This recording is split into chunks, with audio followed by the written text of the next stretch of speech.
40 പേർ എന്ന് അങ്ങ് പ്രാഥമികമായ ചില വിവരങ്ങൾ കിട്ടിയെന്ന് പറയുന്നുണ്ടായിരുന്നു. മറ്റിടങ്ങളിൽ നിന്ന് കിട്ടുന്ന വിവരം 22 എന്നുള്ളതാണ്. നമുക്ക് ഈ കപ്പൽ കമ്പനിയിൽ നിന്നോ മറ്റ് പോർട്ടുകളിൽ നിന്നോ ഇതുമായി ബന്ധപ്പെട്ട വിവരങ്ങൾ ലഭ്യമാകുന്നുണ്ടോ? എന്തെങ്കിലും തരത്തിലുള്ള ജാഗ്രതാ മുന്നറിയിപ്പുകൾ ലഭ്യമാകുന്നുണ്ടോ? ചികിത്സാ സഹായം, ഈ തെരച്ചിൽ തുടങ്ങിയ കാര്യങ്ങൾക്കപ്പുറത്തേക്ക് നമുക്കിപ്പോ ആദ്യം കിട്ടിയ പ്രാഥമിക വിവരങ്ങൾ മാത്രമേ ഉള്ളൂ. ഇവിടെ ബേപ്പൂർ അതുപോലെ അഴീക്കോട് തുറമുഖത്തിന്റെ അവിടെ നിന്ന് ഏതാണ്ട് 70 കിലോമീറ്റർ ദൈർഘ്യത്തിൽ കപ്പൽ ചാലൻ കൊളംബോയിൽ നിന്ന് വന്ന് മുംബൈക്ക് പോവുകയായിരുന്ന സിംഗപ്പൂർ ബേസ്ഡ് കപ്പലാണ് തീപിടിക്കാനിട വന്നത്. കപ്പലിലല്ല തീപിടിച്ചത്, കണ്ടെയ്നറാണ് തീപിടിച്ചത്.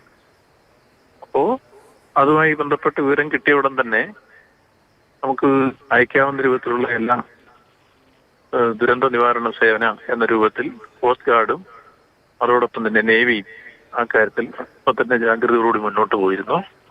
നേവിയുടെ തന്നെ 5 ഷിപ്പ് ഇപ്പോൾ ഇവിടെ എത്തിക്കഴിഞ്ഞിട്ടുണ്ട്. അപ്പൊ ഈ കാര്യത്തിൽ ജാഗ്രതാപൂർണമായിട്ടുള്ള പ്രവർത്തനങ്ങൾ നടന്നു വരുന്നു. അതിൽ എത്ര പേരുണ്ടായിരുന്നു, എത്ര പേര് രക്ഷപ്പെടുത്തപ്പെട്ടു എന്നുള്ളതെല്ലാം അവിടുന്ന് ആധികാരികമായ കണക്ക് വരുന്നതേ ഉള്ളൂ. 18 പേരെ രക്ഷപ്പെടുത്തി എന്നൊരു മെസ്സേജ് നേരത്തെ വന്നതായിട്ട്, ബാക്കിയുള്ളത് സംബന്ധിച്ച് ആധികാരികമായിട്ട് അവിടെ പോയിട്ടുള്ള കോസ്റ്റ് ഗാർഡിൽ നമുക്ക് മെസ്സേജ് കിട്ടണം. ആ രക്ഷാപ്രവർത്തനം നടന്നുകൊണ്ടിരിക്കുകയാണ്. ഈ തുടർ അപകടങ്ങൾ ഉണ്ടാകുന്നതിനെ സംസ്ഥാനം എങ്ങനെയാണ് നോക്കിക്കാണുന്നത് മിനിസ്റ്റർ? നമുക്ക് പരിശോധിച്ച് പറയാൻ പറ്റുള്ളൂ. തുടർ അപകടം എന്ന് പറഞ്ഞാൽ 8ാമത്തെ ഒരു സംഭവം ഉണ്ടായി. ആ 2 വ്യത്യസ്ത കാരണങ്ങൾക്കാണ്. ആദ്യത്തെ സംഭവം യന്ത്ര തകരാറായിരുന്നു കപ്പലിന്റെ എന്ന് സൂചിപ്പിച്ചു. ഇത് കപ്പൽ മുങ്ങിയിട്ടില്ല, കപ്പലിന് കുഴപ്പമില്ല, പക്ഷേ കണ്ടെയ്നറാണ് തീപിടിച്ചത്. അപ്പോൾ എന്തായിരുന്നു അതിനകത്തുണ്ടായിരുന്ന സ്ഫോടക വസ്തു അല്ലെങ്കിൽ തീപിടിക്കാനിടയായ കാരണം, അത് പരിശോധിച്ചതിന് ശേഷം നമുക്ക് പറയാൻ പറ്റുമോ? നമ്മൾ ഇനി എന്തൊക്കെ പരിശോധനയ്ക്ക് നടത്തേണ്ടി വരും എന്നുള്ളതാണ്. ഇപ്പോഴും ഈ കപ്പലിൽ തീ പടർന്നുകൊണ്ടിരിക്കുകയാണ്. വളരെ സ്ഫോടന സ്വഭാവമുള്ള വസ്തുക്കളാണ് ഇതിൻ്റെ അകത്തുള്ളത്. അപ്പോൾ പാരിസ്ഥിതികാഘാതം, മറ്റു കടലിലുണ്ടാകുന്ന പ്രശ്നങ്ങൾ ഉൾപ്പെടെ ഉണ്ടല്ലോ. അപ്പോൾ എന്താണ് നമ്മുടെ ഇനി അടുത്ത സ്റ്റെപ്പ്? എങ്ങനെയാണ് അത്തരം കാര്യങ്ങളെല്ലാം പരിശോധിക്കുന്ന കേന്ദ്ര ഷിപ്പിംഗ് മന്ത്രാലയമാണ്.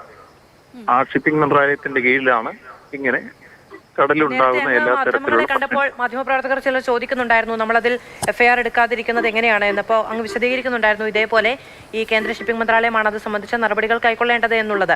പക്ഷെ നമ്മുടെ തീരത്തേക്ക് ഈ പറയുന്ന 12 നോട്ടിക്കൽ മൈലിനപ്പുറത്തായതുകൊണ്ട് അങ്ങനെയാണ് എന്നിരിക്കാൻ പോലും നമ്മുടെ തീരത്തേക്കാണല്ലോ ഇതിന്റെ കണ്ടെയ്നറുകളടക്കം മലിനീകരണം.